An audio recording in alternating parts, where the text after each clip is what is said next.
Welcome to Telugu one academy. Indian geography, India physiology అంటే physical features of ఇండియాలో ఈరోజు మనం తెలుసుకోబోయే topic peninsular India. Peninsular India అంటే పెనిన్సులర్ పీఠభూమి అన్నమాట. ఎక్కడి నుంచి పెనిన్సులర్ ఇండియా అని అంటారు, అసలు వాటిలో ఎన్ని రిలీఫ్స్ ఉన్నాయి, ఏవేవి ఇంక్లూడ్ అయ్యాయి, ఏ మౌంటైన్ రేంజెస్ని పెనిన్సులర్ అంటారు, ఇంకా సబ్ డివిజన్స్ ఏంటి అని తెలుసుకుందాం. సో ఇది మన ఇండియా, మన ఇండియా, మన ఇండియన్ కంట్రీ. సో దీంట్లో అసలు మామూలుగా పెనిన్సులా అంటే ఏంటి? పెనిన్సులా అంటే any land mass which is surrounded 3 sides by any water body. Any land mass which is surrounded by water body from it's 3 sides. అదే 4 sides కవర్ అయితే దాన్ని ఇలా మొత్తం నీళ్ళుంటే దాన్ని ఏమొచ్చి ఏంటంటాం? ఐలాండ్ అంటాం. సో అదే 4 sides ఉంటే 4 sides ఉంటే ఐలాండ్, 3 sides ఉంటే ఇది. ఇక్కడ మనకి ఏముంది? Bay of Bengal. ఓకే, ఇటు వెస్ట్ పార్ట్ ఆఫ్ ఇండియా అంటే Arabian Sea. South part of ఇండియాలో ఇండియన్ ఓషన్. సో అంటే మన పెనిన్సులాకి 3 సైడ్లు, 2 సైడ్లు ఏమొచ్చి ఇండియన్ ఓషన్ ఒక బ్రాంచెస్. ఇది బే ఆఫ్ బెంగాల్, ఒకటి Arabian Sea. South of India ఏంటంటే మన ఇండియన్ ఓషన్. సో ఇండియాకి ఎన్ని పెనిన్సులాలు ఉన్నాయంటే 2 పెనిన్సులాలు. అంటే ఇది మేజర్ పార్ట్, అందరికీ తెలుసు this is the biggest peninsula అని. అలా కాకుండా ఈవెన్ రన్ ఆఫ్ కచ్లో ఇది కూడా ఇక్కడ నుంచి మన పాకిస్తాన్తో బార్డర్ స్టార్ట్ అవుతుంది. సో ఇక్కడంతా అరేబియన్ ఓషనే కదా. So this part is also comes under peninsula, ఎందుకంటే దీనికి కూడా 3 sides సముద్రంతో కవర్ అయింది, వాటర్ బాడీతో కవర్ అయింది.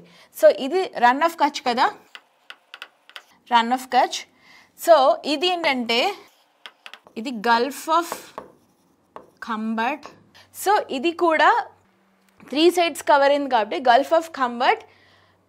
ఇది కూడా ఒక పెనిన్సులా, బట్ చిన్న peninsula. But major India's biggest peninsula అంటే ఇది. So peninsula. ఇప్పుడు దీని నుంచి పెనిన్సులా ప్లేట్యూ అనమాట. ప్లేట్యూ అంటే ఏంటి? పీఠభూమి. పీఠభూమి అంటే if any land which has an elevation of more than 600 meters and it does have a top flat or table flat అంటే జస్ట్ టేబుల్ లాగా టాప్ ఫ్లాట్. దేనికైతే 600 మీటర్ ఏదైనా భూమి సీ లెవెల్ కంటే 600 మీటర్ల ఎత్తులో ఉండి దాని యొక్క పైన శిఖరం లేకుండా, టాప్ లేకుండా ఉంటే దాన్ని ప్లేట్యూ అంటారు, అనమాట.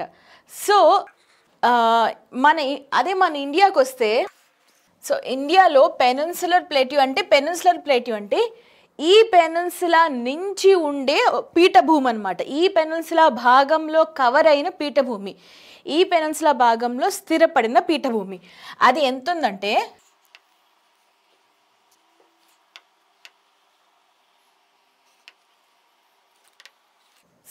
దిస్ ఈజ్ అవర్ ప్లేట్యూ అంటే ఇండియాకి మొత్తం ప్లేట్యూ అనమాట. ఇండియా మొత్తం ప్లేట్యూ, హాఫ్ ఆఫ్ ఇండియా ఈజ్ ప్లేట్యూ. అంటే దీంట్లో మనం ఎస్పెషల్గా ఈరోజు మాట్లాడుకునేది పెనిన్సులర్ ప్లేట్యూ. పెనిన్సులర్ ప్లేట్యూ అంటే ఇక్కడ నుంచి ఇది కూడా పెనిన్సులర్ ప్లేట్యూ కింద వస్తుంది. అది చూద్దాం ముందు క్లాస్లో వెళ్ళే కొద్దీ. సో ఇదంతా మన పెనిన్సులా కదా, this is a peninsula. So ఇక్కడ నుంచి ఏదైతే ప్లేట్యూ ఉందో పెనిన్సులర్ ప్లేట్యూ, అదే ఇండియన్ ప్లాట్యూ అంటే ఇది కూడా వస్తుంది. బట్ ఈవెన్ మన గ్రేట్ ప్లెయిన్స్ నుంచి దిగువ నుంచి, గ్రేట్ ప్లెయిన్స్ సౌత్ నుంచి ఏదైతే పీఠభూమి ఉందో అదంతా మన ప్లాట్యూ కింద వస్తుంది అనమాట. సో ఇప్పుడు ఆ ప్లేట్యూ గురించి మనం డీటెయిల్గా చూద్దాం.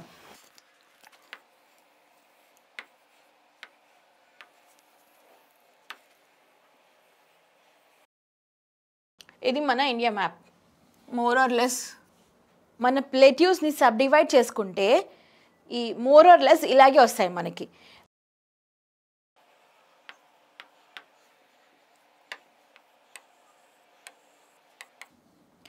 ఓకే, సో వీటికి నంబరింగ్ ఇచ్చుకుందాం మనం. వీటికి నంబరింగ్ ఇద్దాం. దీంట్లో మెయిన్ ప్లేట్యూస్ గురించి మాట్లాడదాము. సబ్ ప్లేట్యూస్ ఇంకా చిన్న ప్లేట్యూస్ కూడా ఉన్నాయి, బట్ మేజర్ ప్లేట్యూస్ ఏమైనా అది కవర్ చేసుకుందాం. దిస్ ఈజ్ 1 2 3 నెక్స్ట్ 4 5 6 7 8 9 ఈ 10 కూడా అనుకుందాం. ఓకే, సో ఇది మన ప్లేట్యూస్. సో ఇది 11 కాదు 1. దీని ఒక్కొక్క పేర్లు అసలు మామూలుగా పెనిన్సులర్ ప్లేట్యూ అంటే ఏవేవి ఇంక్లూడ్ అవుతాయి?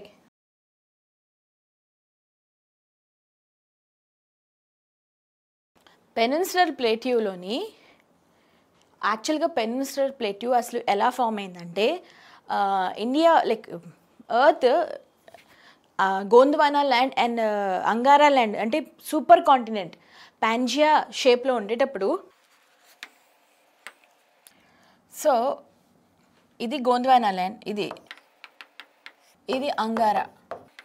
Okay, so super continent drift అయినప్పుడు, డ్రిఫ్ట్ అవ్వడం అంటే ఎప్పుడైతే వన్స్ అపాన్ అ టైం మన ఎర్త్ వాజ్ సూపర్ కాంటినెంట్, అంటే మనకి ఇన్ని కాంటినెంట్స్ లేవు, అంతా ఒకటే ముద్ద కింద ఉండేదన్నమాట. భూమి మీద ఉన్న ల్యాండ్ మాస్ అంతా ఒకటే ముద్ద. ఇప్పుడు మనకి 7 కాంటినెంట్స్ ఇలా డిఫరెంట్గా ఉన్నాయి కదా, it was more or like this. So ఇది మన పాంజియా, మన సూపర్ కాంటినెంట్.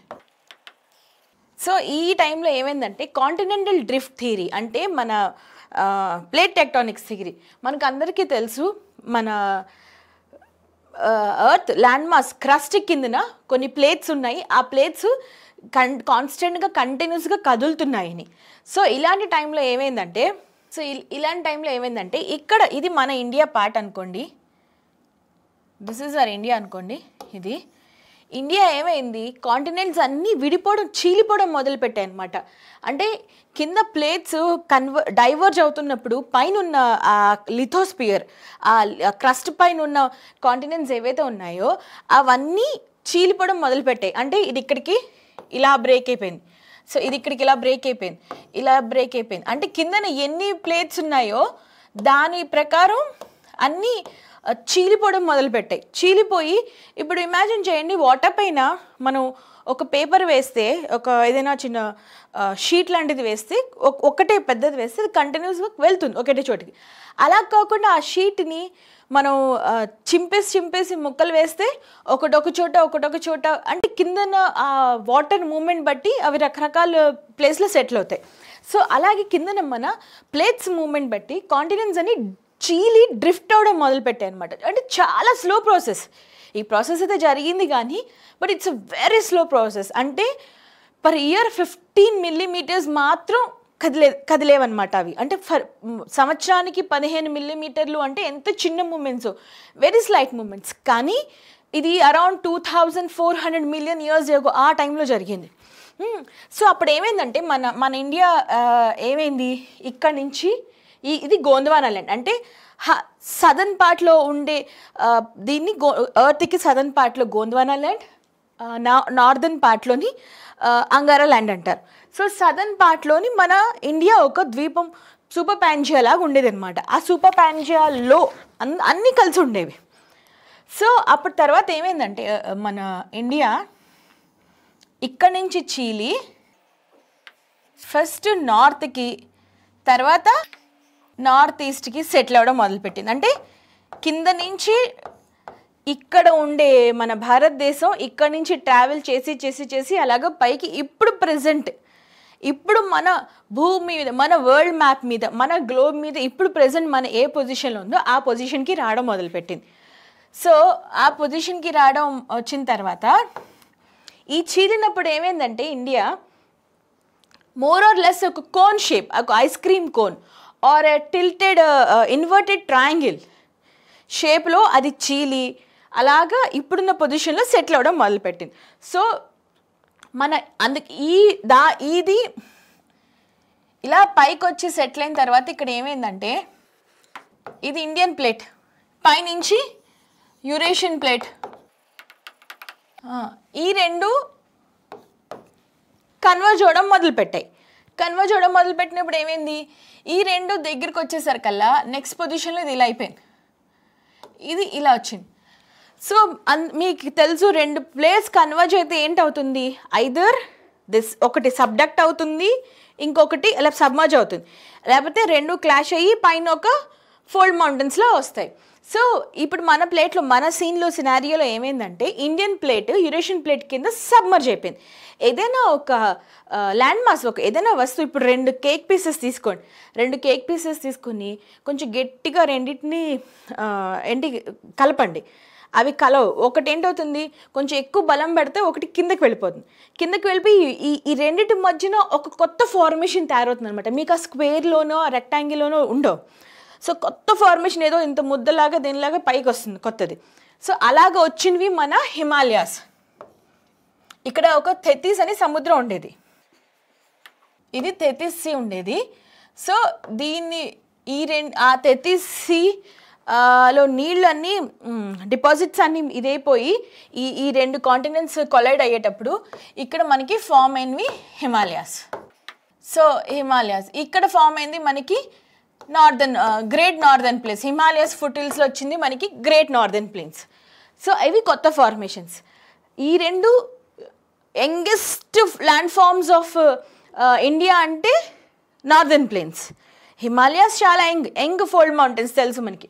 బట్ అందులో ఇంకా ఇప్పుడు మన ఫిజికల్ ఫీచర్స్, ఫిజియోగ్రఫికల్ ఫీచర్స్లోని హిమాలయాస్, గ్రేట్ ప్లేన్స్, తర్వాత peninsula plateau, coasts and islands, deserts and islands ఇవన్నీ తీసుకుంటే అన్నిటికంటే నూతనమైనవి చిన్న వయసు ఉన్నవి ఏంటంటే ఫస్ట్ నార్దర్న్ ప్లేన్స్. ఎందుకంటే హిమాలయాసే వయసు తక్కువ, హిమాలయాస్కి చాలా వయసు తక్కువ. ఇంకా వాటికంటే వాటి తర్వాత పుట్టింది అంటే వాటి వల్ల పుట్టినవి మన నార్దర్న్ ప్లేన్స్ అనమాట, మైదానాలు, ఉత్తర మైదానాలు. అలాంటిది అన్నిటికంటే ఇండియాలో కాదు వరల్డ్లోనే oldest land form, one of the oldest, అతి పురాతనమైన ఏదైనా ల్యాండ్ మాస్ ఆర్ భూమి ఉందంటే అది మన పెనిన్సులా అనమాట. అది మన పెనిన్సులా ప్లేట్యూ. సో ఇది చాలా స్టేబుల్ ల్యాండ్ అనమాట. అంటే ఎంత స్టేబుల్ అంటే ఇప్పటి వరకు దాని ఎప్పుడు 2500 మిలియన్ ఇయర్స్ క్రితం ఎలా ఫామ్ అయిందో అప్పటి నుంచి ఇప్పటికి దాంట్లో పెద్దగా క్రాక్స్ కానీ అంటే మేజర్గా చేంజెస్ చెప్పుకోవడం తగ్గినవి ఏమీ రాలేదు ఇప్పటి వరకు. ఇది ఎక్కడ సబ్మర్జ్ అవ్వలేదు, ఒక్కొక్కటి రెండు ప్లేసుల్లో తప్ప. అస్సలు సబ్మర్జ్ కానీ అంటే నీటిలో ములగడం కానీ, లేకపోతే దాంట్లో పెద్ద పెద్ద భూకంపాలు రావడం కానీ, పెద్ద వాల్కెనోస్ కానీ ఏమీ లేవు. అసలు చాలా స్టేబుల్ ల్యాండ్ అనమాట. అంటే చెప్పాలంటే మహాభారతంలో భీష్ముడు టైప్ అనమాట, అంత ముసలిది, అంత స్టేబుల్. ఎగ్జాంపుల్ చెప్తున్నాను, లైక్ ఓన్లీ కనెక్ట్ చేసుకోవడానికి. సో ఇది పెనిన్సులా అనమాట. ఇది మన peninsula is the oldest land. So ఇంత పాతది గోండ్వానా ల్యాండ్ నుంచి అది వచ్చింది కాబట్టి దాంట్లో రాక్ టైప్స్ ఎలా ఉంటాయి తెలుసా, ఆర్కియన్ రాక్స్ అనమాట. సో ఆర్కియన్ రాక్స్ భూమి మొత్తం మీద ఓల్డెస్ట్. అంటే మనిషి కూడా ఇంకా పుట్టక ముందు మనకి తెలిసిన రాక్ సిస్టమ్స్లో ఫస్ట్ రాక్ ఏదంటే ఆర్కియన్ రాక్స్. ఎక్కడైనా ఆర్కియన్ రాక్ ఉందంటే అది చాలా ఓల్డెస్ట్ ల్యాండ్ ఫామ్ అని, అంటే ఎర్త్ పుట్టే టైంలో పుట్టిన ఫార్మేషన్స్ అని అర్థం అనమాట. సో మన పెనిన్సులర్ ప్లేట్యూలో మనకి ఎలాంటి రాక్స్ దొరుకుతాయి, ఆర్కియన్ రాక్స్ దొరుకుతాయి, ఇంకా మెటమార్ఫిక్ రాక్స్.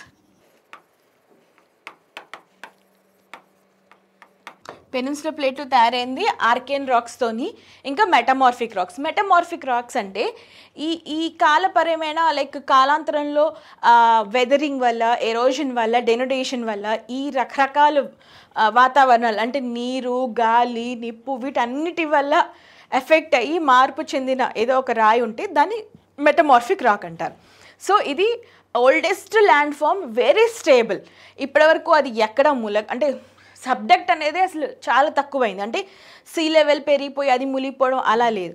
తర్వాత స్టేబుల్, దాని మీద పెద్ద భూకంపాలు రావడము, వాల్కెనోస్, ఎర్త్ క్వేక్లు, వేరే డిజాస్టర్స్ ఇలాంటివన్నీ తక్కువ. అదే హిమాలయస్ అనుకోండి, it's earthquake prone zone అనమాట. It's a most big highest earthquake prone zone ఎప్పుడు హిమాలయస్. ఎందుకంటే స్టిల్ మన ప్లేట్ కదులుతోంది, అంటే ఇంకా ఈ ప్లేట్ టెక్టానిక్ మూమెంట్స్ కంటిన్యూస్ అనమాట. అవి కన్వేయర్ బెల్ట్ లాగా మన ఉపరితలం కింద నుంచి కన్వేయర్ బెల్ట్ లాగా కదులుతూనే ఉంటాయి. సో ఇది మాత్రం అలా కాదు. ఎంత కింద మన ప్లేట్ టెక్టానిక్స్ ఉన్నా కూడా అది స్టేబుల్ ల్యాండ్ కాబట్టి we don't feel major massive changes in our peninsula plateau అనమాట. సో ఇది మన ఓల్డెస్ట్. ఒకటి గుర్తుపెట్టుకోండి, అన్నిటికంటే క్వశ్చన్ ఇలా ఇస్తే which is the oldest land physiographical features in India అని అడిగినప్పుడు హిమాలయాస్, తర్వాత northern plains or coast and peninsular plateau అంటే కళ్ళు మూసుకొని ప్లేట్యూని పెట్టేశాను అనమాట, పెనిన్సులర్ ప్లేట్యూ. సో ఇలా అయినప్పుడు డ్రిఫ్ట్ అయినప్పుడు పైకి ఇండియా వచ్చినప్పుడు, సో ఎక్కడ ఇది కదులుతున్నప్పుడు కదలటమే కాకుండా దానిలో దాని చిన్న చేంజెస్ చేసుకుంది. అంటే ఆబ్వియస్గా ఆ మూమెంట్స్లోని అంటే అలానే పెద్ద చేంజెస్ కూడా కాదు, చిన్న క్రాక్స్ ఆర్ రిడ్జెస్ కానీ తర్వాత మౌంటైన్స్ కానీ ఇలాగా. సో ఇలాంటి ఫార్మేషన్ తర్వాత మనకి పెనిన్సులర్ ప్లేట్యూ ఫీచర్ అంటే దాని టోపోగ్రఫీ ఇలా ఉంటుందన్నమాట. పెనిన్సులర్ ప్లేట్యూలో ఏంటి ఇంక్లూడ్ అవుతాయి అంటే అరావలీస్, వింధ్యాస్, సాత్పురాస్, తర్వాత Western Ghats, Eastern Ghats and all the plateaus from including Malwar, Mewar, Malwa plateau, Marwar plateau, Bundelkhand plateau, Baghelkhand plateau, Chota Nagpur plateau, Deccan north Deccan Maharashtra plateau, south Deccan Karnataka plateau, Telangana plateau and next Dandakaranya plateau and Shillong plateau. So ఇది మన పెనిన్సులర్ ప్లేట్యూ క్లాస్. ఏమైనా డౌట్స్ ఉంటే please do comment, post your comments in the doubts in the comment session. నచ్చితే like చేయండి, share చేయండి, subscribe చేయండి. Thank you.